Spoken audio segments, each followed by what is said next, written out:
Okay, venturing over to the dark side of the ball for the first time. This channel is mainly, and it says there right there in the description, is commentary and analysis on Wisconsin's new offense.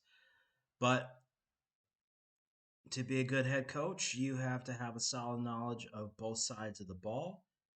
And to be a good offensive coordinator, you need to have a good knowledge of what good defensive play is.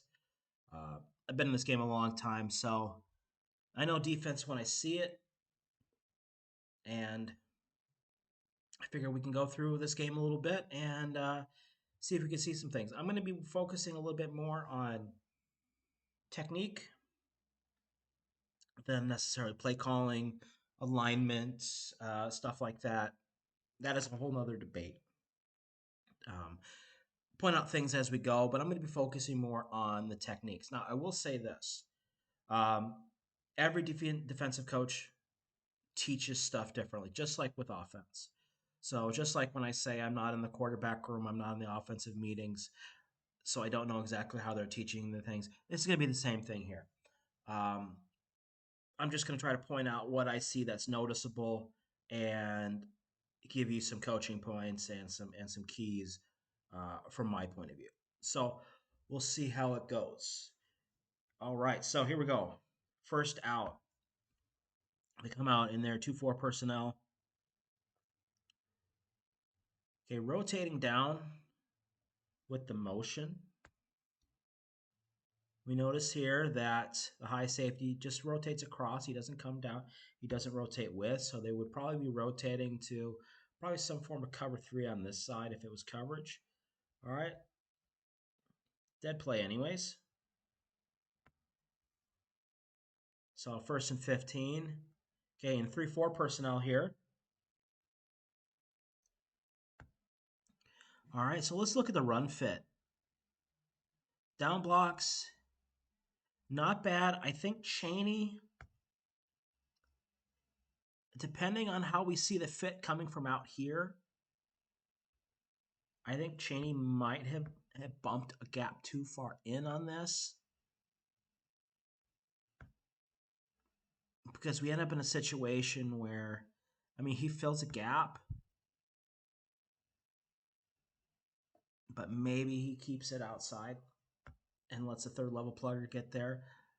But I'd like to see Zachman, as soon as he sees down like this, he can hit the line of scrimmage.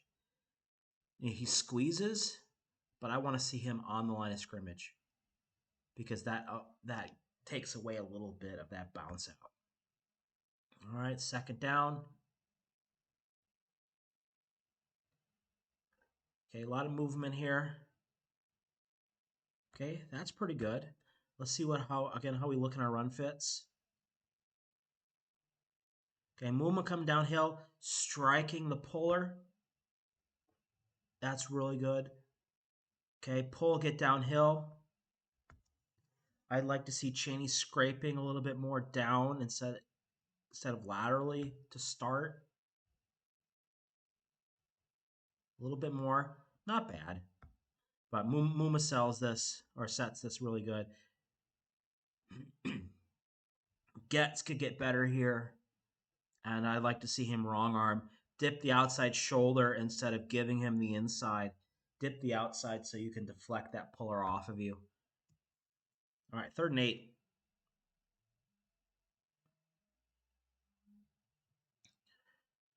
Okay, so here's a whiff here.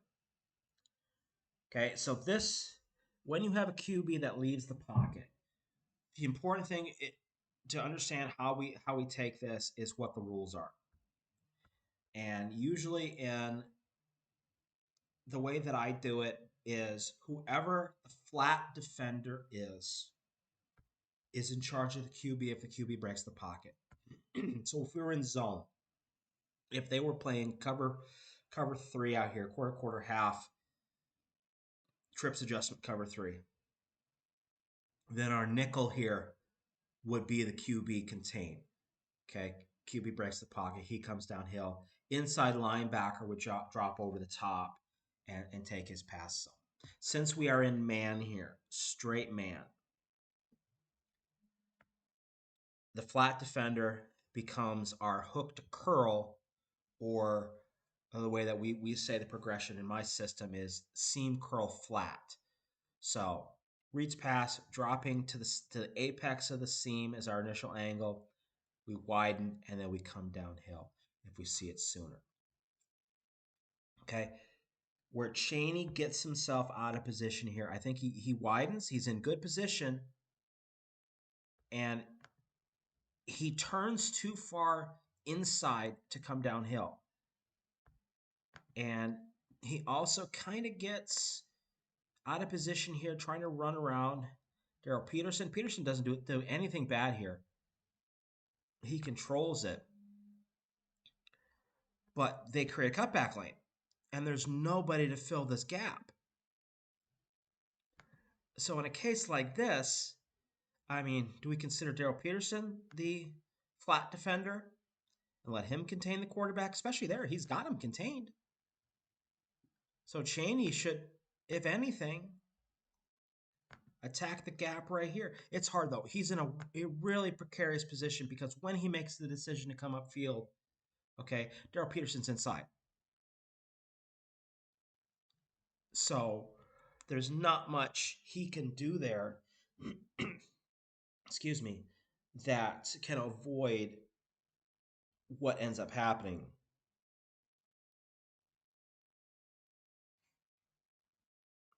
So it is what it is.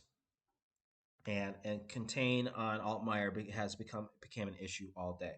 All right, so we're back out here, 1st and 10. Again, same personnel. We're in cover one.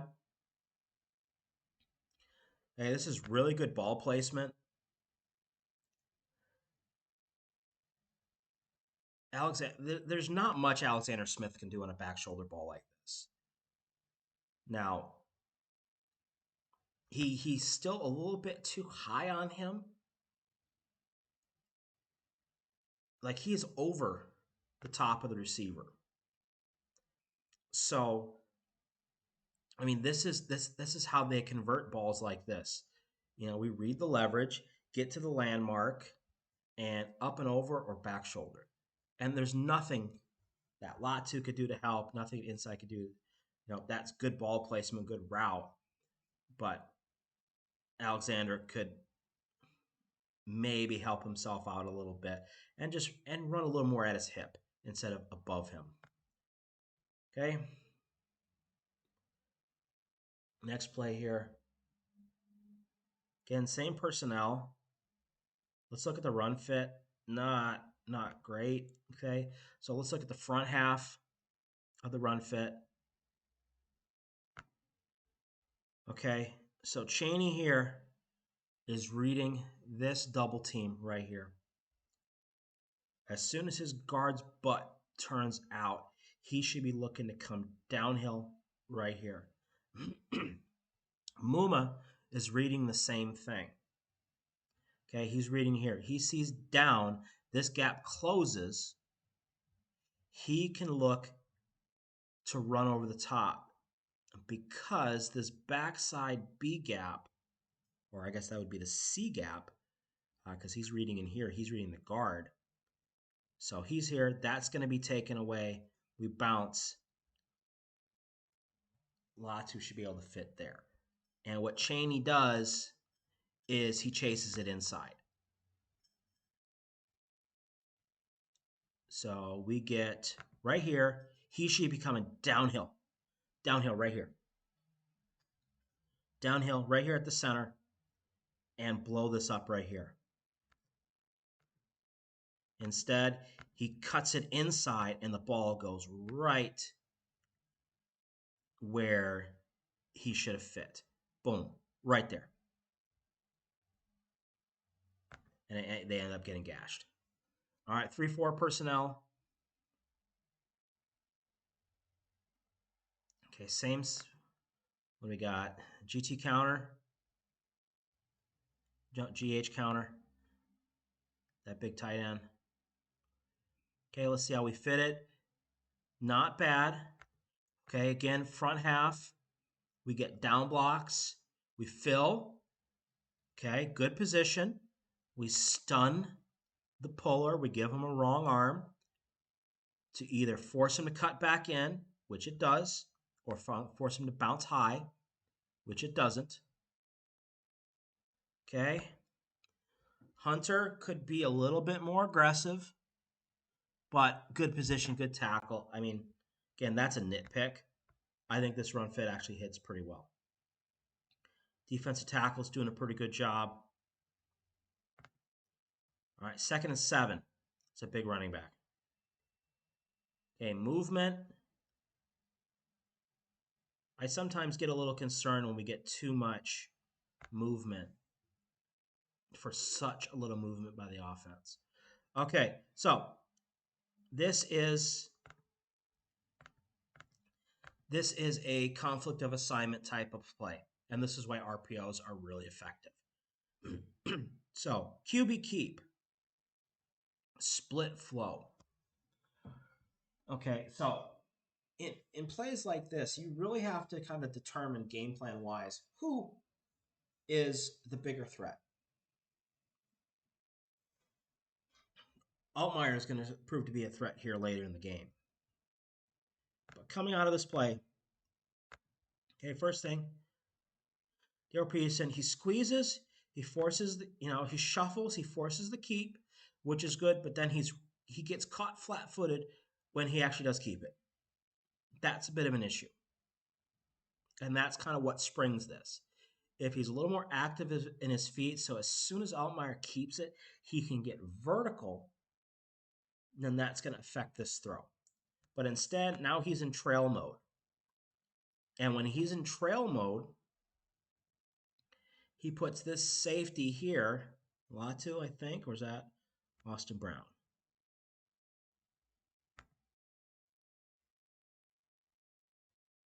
And can't tell. Sorry, I spend so much time focusing on the offense, I can't tell who's who when they don't have when I can't see their numbers. Anyways, you force this safety here, this defensive back, in a bad position where he's gotta make a choice.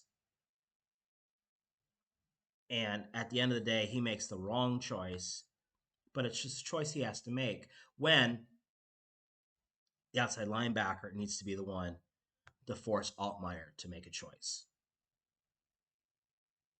And there's nothing the safety could have done there.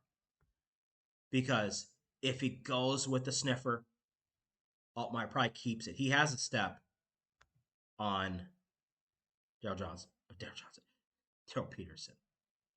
I'm going to get crap for that. So not much you can do there. All right. Quick hit. They're in their heavy personnel. Stone it here in the first play.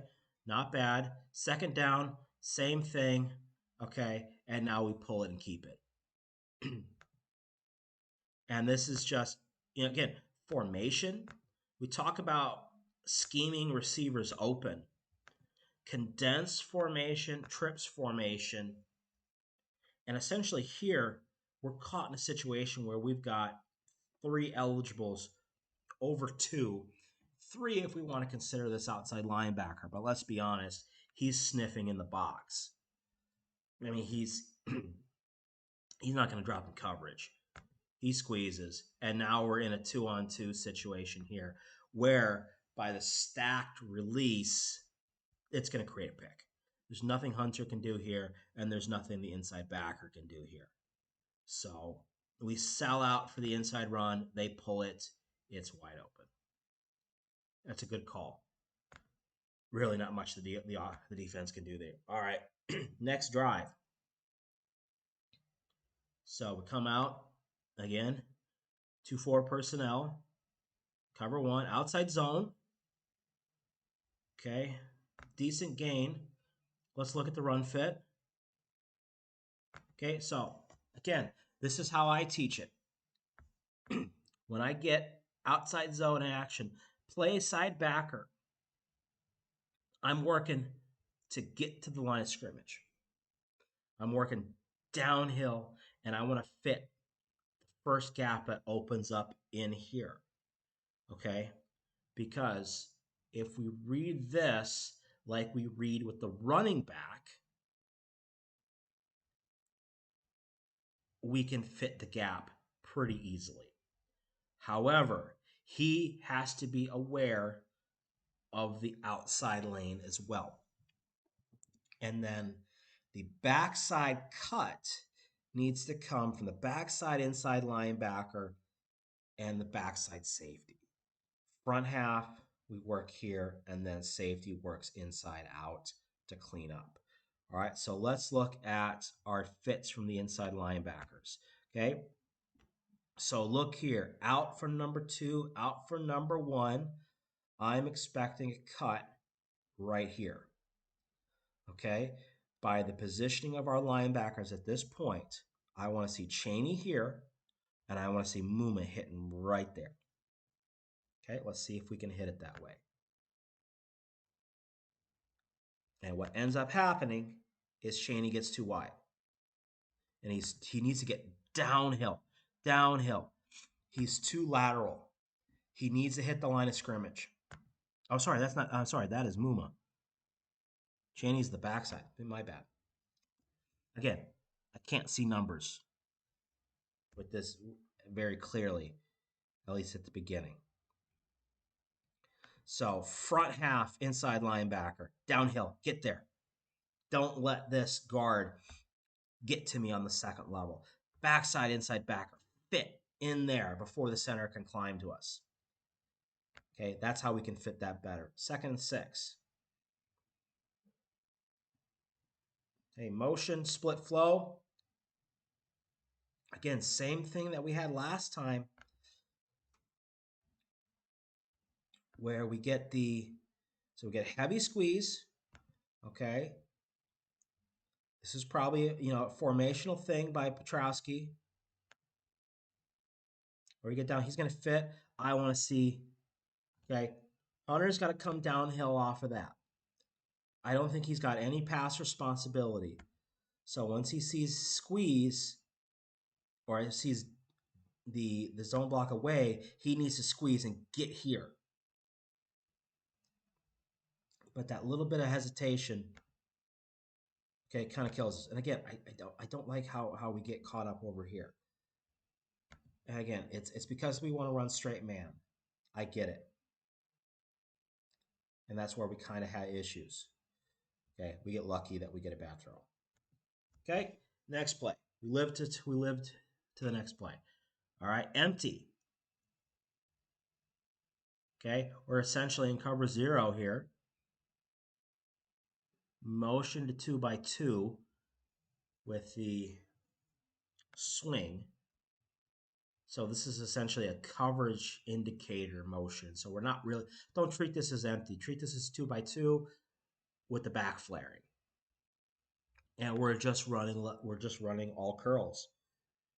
And we're running to the sticks and we're finding leverage. And if there is no leverage, we're going to dump it down to the motion back to the running back.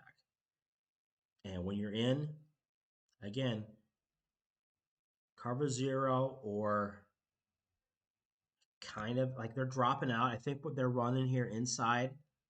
Let's look at how the outside linebackers react. I think they might be running at some. No, they're just straight dropping. So they're only running 3. So they're running man with 3 underneath, trying to take away those out. So I mean, it's not a bad play call. It just shows you that even if you hit it okay, it's the hesitation by the corner because he's got to think, do I go downhill on that motion guy? That creates a little bit of space. You can drop 8 and still find space. All right, so 1st and 10.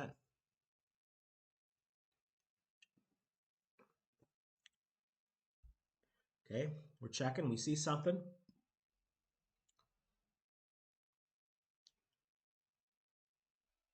Okay, now this one we play pretty well. Great penetration in the front half. Okay, our 3-tech blows this up.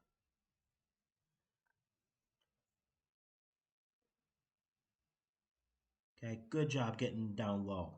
But better inside read here by Muma. No? I'm so sorry. I'm going to get killed for this in the comments. Cheney, it's cross blitz. That's how Muma gets there. Okay, so when you have a blitz, all gap rules go away. And it's just fitting. So now it's single gap. We're not reading, we're just fitting. Okay, and off of this, this is a nice setup, but it's all set up by the penetration we get by the 3-tech. All right, 2nd and 11.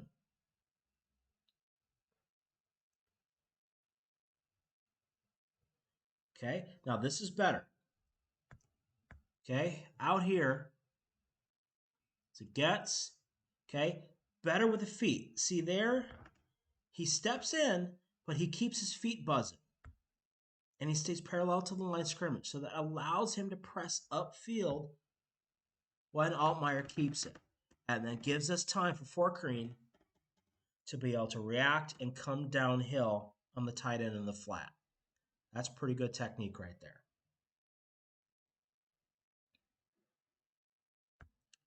Okay, 3rd and 10. Okay, and offside.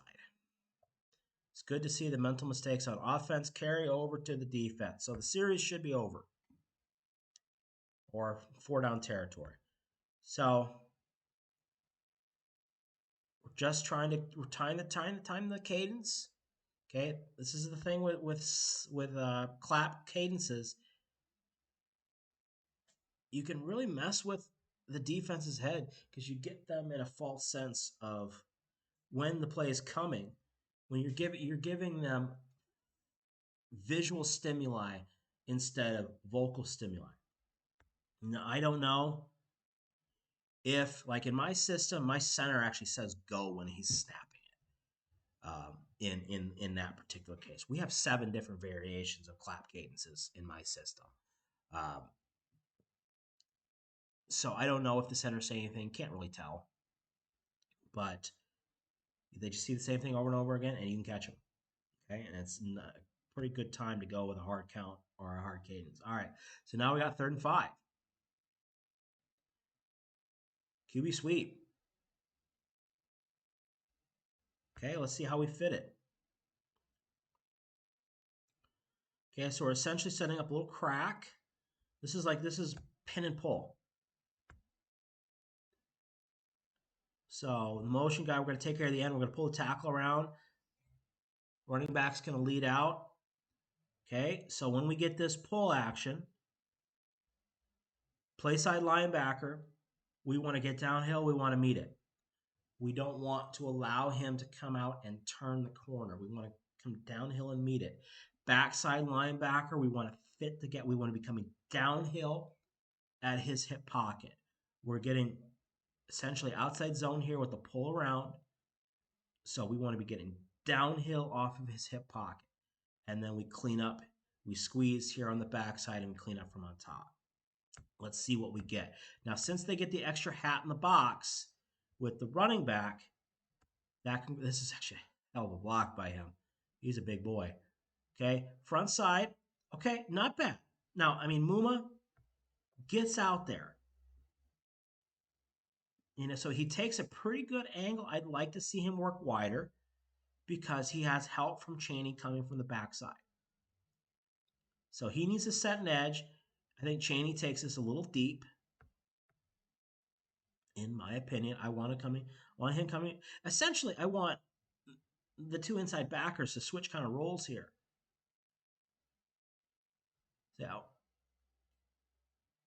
So I kind of want Muma getting a little bit wider and Cheney coming back inside because I think he'd have a cleaner line.